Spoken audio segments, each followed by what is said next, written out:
Alors on va revenir sur une interview qui a eu lieu jeudi. Le ministre de la Sécurité nationale Itamar Ben-Gvir a inauguré en effet une nouvelle unité de volontaires armés au sein de la police active dans les implantations.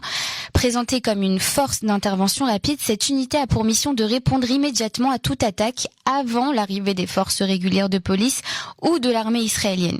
Plus d'une centaine de volontaires viennent déjà d'être équipés en armes et en matériel tactique. Alors ma collègue Rachel Haddad a fait réagir jeudi soir dernier monsieur David Ben Ishai, président du collectif Les Démocrates Mobilisés, qui a vivement critiqué cette initiative. Pour réagir à toutes ces accusations, j'accueille aujourd'hui monsieur Meir Benayoun, représentant francophone de Otzma Yehudit. Bonsoir Meir Benayoun, merci infiniment d'être avec nous ce soir. Bonsoir, avec qui ai-je l'honneur? Shirley Journeau. Enchanté Shirley. Enchanté. Bonsoir. Alors d'abord une question de fond, monsieur Benayoun. Pourquoi créer une... Meir. Oui, excusez-moi. Meir. Oui, c'est ce que j'ai dit. Meir Benayoun. Non, vous pouvez me dire Meir, pas monsieur. Excusez-moi. Meir, d'abord une question de fond. Pourquoi créer une unité armée de volontaires dans les implantations? Est-ce que cela répond à une faille dans le dispositif de sécurité existant? Bien sûr que ça correspond surtout à, pas une faille, mais à un besoin opérationnel. Alors, je n'ai pas l'intention de répondre à des accusations, parce que nous ne sommes pas des accusés. Nous sommes des militants d'un parti qui est représenté au gouvernement d'Israël, qui est on ne peut plus légitime, et des accusations, plutôt des diatribes de personnes qui sont écervelées, qui ne comprennent même pas l'histoire d'Israël. Je n'ai pas du tout l'intention d'y répondre. Je veux simplement essayer de faire un tour d'horizon de ce concept-là des groupes d'intervention civile auxquels j'ai moi-même fait participer. Et à l'époque, le ministre Ben-Gvir était un enfant, un adolescent.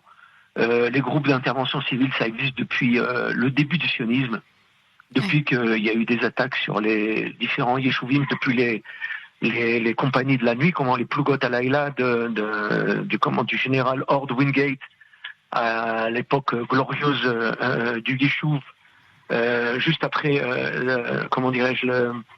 le départ des Ottomans.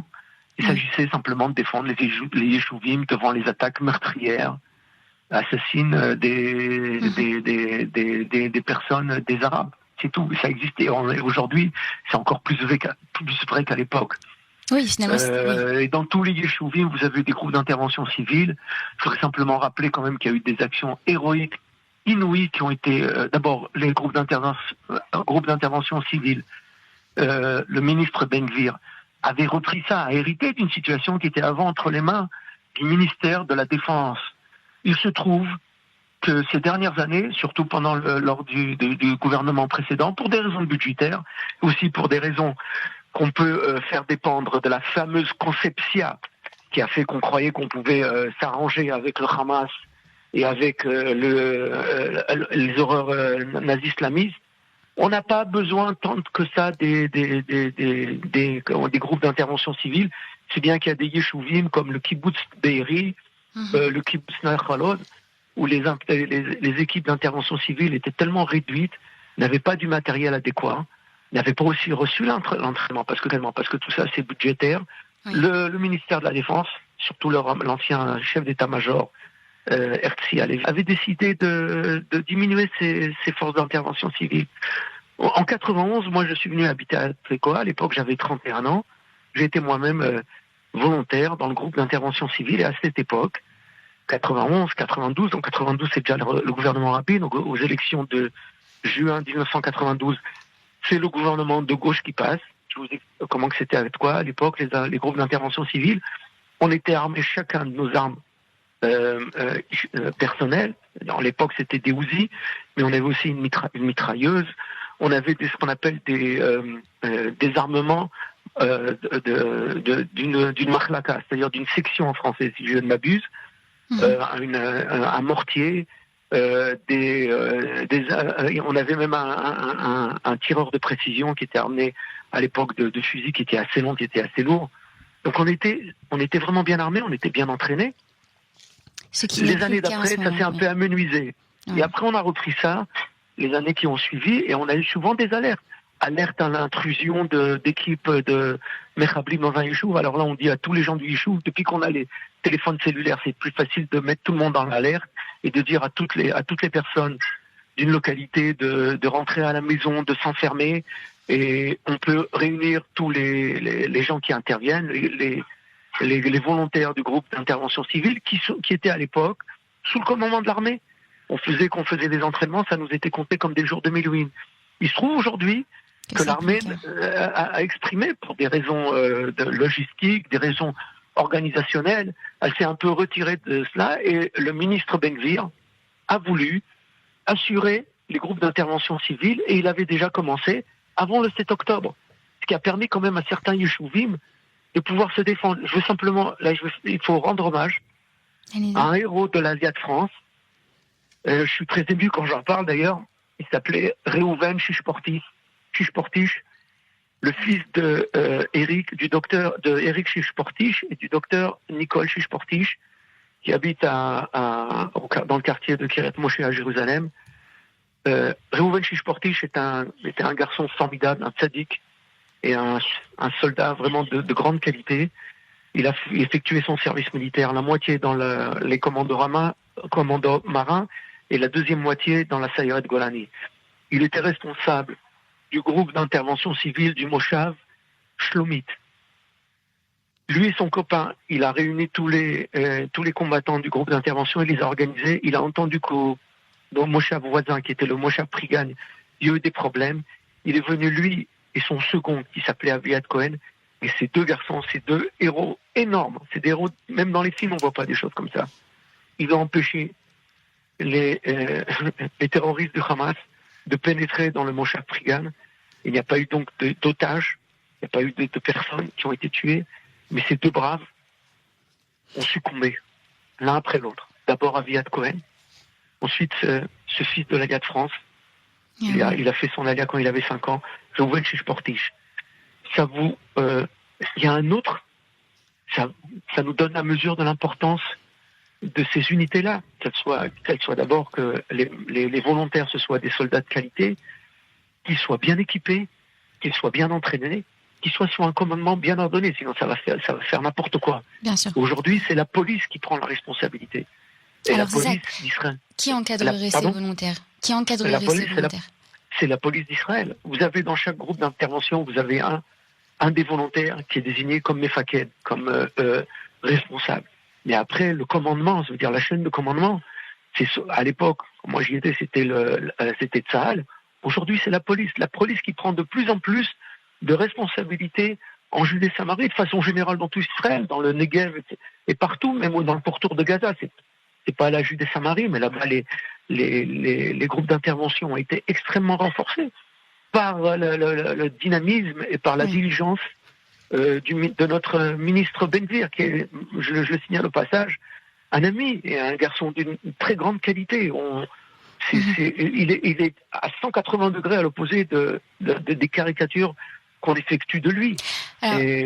Alors justement, je voulais revenir avec vous sur les paroles de David Ben Ishai qui accuse votre camp et Ben Gvir notamment de vouloir armer les habitants implantés en Judée-Samarie pour asseoir une politique d'annexion par la force, selon ses termes, avancée pour occuper et chasser les Palestiniens. Il parle de dynamite d'annexion. Comment réagissez-vous à ces propos? C'est une ineptie totale. Il y a un mot en français qui commence par C, mais par considération avec vos auditeurs, je m'abstiendrai de le prononcer avec toutes ces lettres. C'est hallucinant, c'est ahurissant de dire de proférer des bêtises pareilles. Je veux dire, si cette personne s'est totalement déshonorée, complètement, c'est un imbécile. Excusez-moi. Et encore, je suis gentil en disant ça. Va annexer, on peut pas annexer. Il faut qu'il y ait une loi de la souveraineté. Ça doit être voté par la Knesset. Il y a un contexte international. C'est pas comme ça. C'est complètement ridicule. Il se trouve qu'en Judée-Samarie, il y a énormément d'attaques terroristes. Alors, je vais vous donner maintenant les derniers chiffres, très, très succinctement, qui ont été publiés par le Shin Bet Kaf, c'est-à-dire le service de sécurité générale, le Shabak, qui n'est pas, pourtant, qu'on peut pas soupçonner d'avoir une quelconque complaisance avec les habitants de Judée-Samarie, mais c'est même le contraire. Surtout ce qu'on appelle la section juive du Shabbat, qui fait des fois du zèle, et qui parfois accuse certains jeunes un peu de façon gratuite. Ils sont après les procédures, ils sont libérés. Comme la dernière fois, on nous a dit qu'il y avait eu des attaques contre des officiers de Tsahal. Le parquet a visionné toutes les vidéos qui ont été effectuées et ils n'ont rien trouvé. Tout ça, c'était un hoax énorme. C'est exactement comme les hoax qui sont proférés par les antisionistes en France. Je veux dire, ce monsieur dont je ne veux même pas prononcer le nom parce que c'est un nom saint, et David et Ben Ishaï, il a déshonoré le nom qu'il porte. David, du nom du roi David, qui a été nommé roi à Hebron, et le père Ishaï, qui est d'ailleurs dont la tombe se trouve dans le vieux cimetière juif de Hebron. C'est hallucinant d'entendre des paroles qui sont dignes des antisionistes de LFI en France. Ce monsieur-là, si les antisionistes écoutent votre émission, ils vont tout simplement faire copier-coller et diffuser le message de cet irresponsable. Regardez, rien que pour l'année 2025. Oui, regardez comment ça s'est passé. Je vous prends maintenant les chiffres qui ont été publiés par le Shin Bet Kaf. Alors là, on va parler d'attaques terroristes qui comprennent depuis le jet de pierre, en passant par les cocktails Molotov, les voitures béliers, les coups de couteau, jusqu'aux embuscades à armes à feu. En janvier 2025, il y a eu 533 attaques qui ont fait 5 morts et 33 blessés en Judée-Samarie. Février 2025, 416 attaques faisant 3 morts et 24 blessés. Mars 2025, 441 attaques faisant 2 morts et 14 blessés. Avril, 452 attaques faisant 7 blessés. Grâce à Dieu, il n'y a pas eu de mort. Oui. Mai 2025, plus proche de nous, 426 attaques faisant 2 morts et 13 blessés. Juin 2025, il y a une baisse, on constate une baisse, 370 attaques faisant 7 blessés. Et au mois de juillet, à la fin de la semaine dernière, on avait un mort à Gush Etzion, et on remarque qu'à chaque fois, ce sont les citoyens qui ont été armés, qui ont obtenu le permis de port d'armes par la réforme totale qui a été effectuée par Ben Gvir, qui réagissent en temps réel, de façon assez prompte et rapide, et qui permettent à ce que ces attentats ne fassent pas beaucoup plus de morts. Et là-dessus, on doit rendre hommage à Ben Gvir, qu'on soit de droite comme de gauche. Quand il y a un ministre qui évite que des catastrophes arrivent, on peut critiquer sa politique, on peut critiquer son idéologie, c'est tout à fait légitime, mais que ce soit au moins des critiques qui soient rationnelles et circonstanciées. Oui. Mais donc, c'est comme, je veux simplement rappeler que quand il y a des guerres d'Israël, quand il y a des actes terroristes, quand la gauche prend des bonnes décisions, on est au garde à vous. En 1976, Rabin décide d'envoyer la Sayeret Matkal libérer les otages à Entebbe.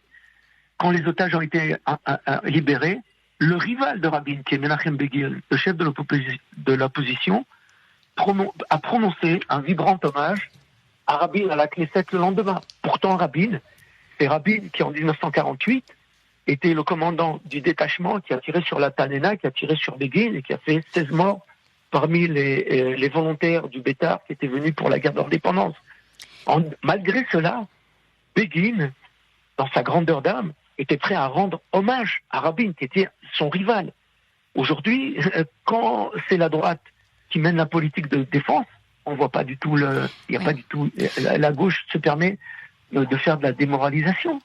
Mais c'est pas normal. Si je peux me permettre de rebondir sur vos propos en rapportant ce qu'a dit David Ben Ishaï, il a affirmé comprendre ce besoin de sécurité dans certaines zones sensibles, établi une distinction nette entre la politique préventive encadrée qui armerait des citoyens face à une menace réelle et ce qu'il appelle cette milice, selon ses mots, composée de volontaires issus eux-mêmes des Yishuvim, des implantations en Judée-Samarie, et qui, selon lui, ça représente un risque de partialité et de débordement. Qu'en pensez-vous?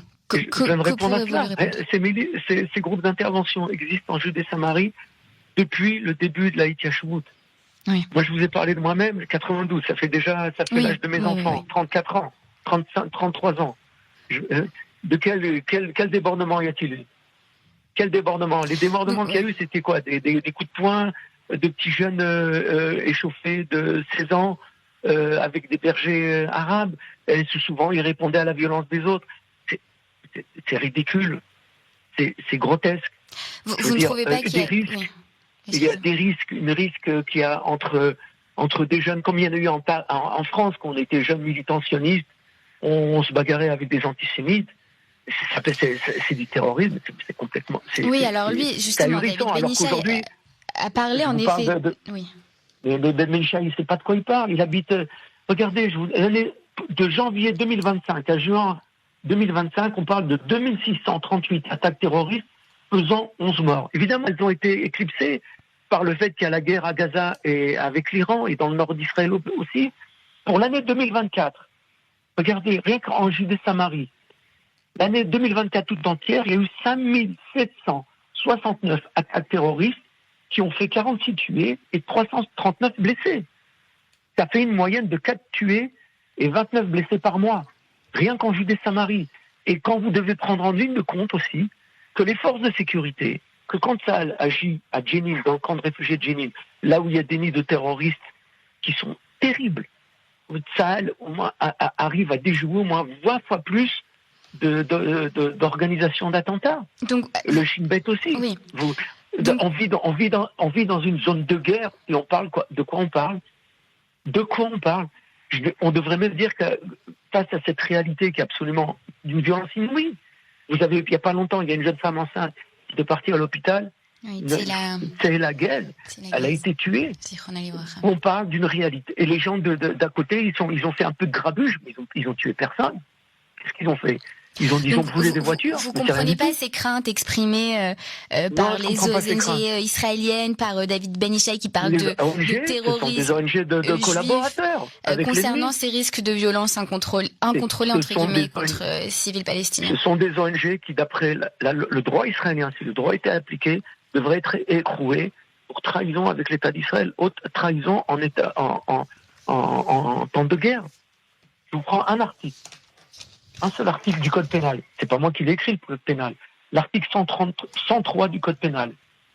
Toute personne qui diffuse en temps de guerre, dans un objectif de produire une démoralisation dans le public, des informations susceptibles de porter atteinte au moral des militaires d'Israël et à ses habitants, ainsi qu'à leur capacité à soutenir l'effort face à l'ennemi, est passible d'une peine de réclusion jusqu'à 5 années.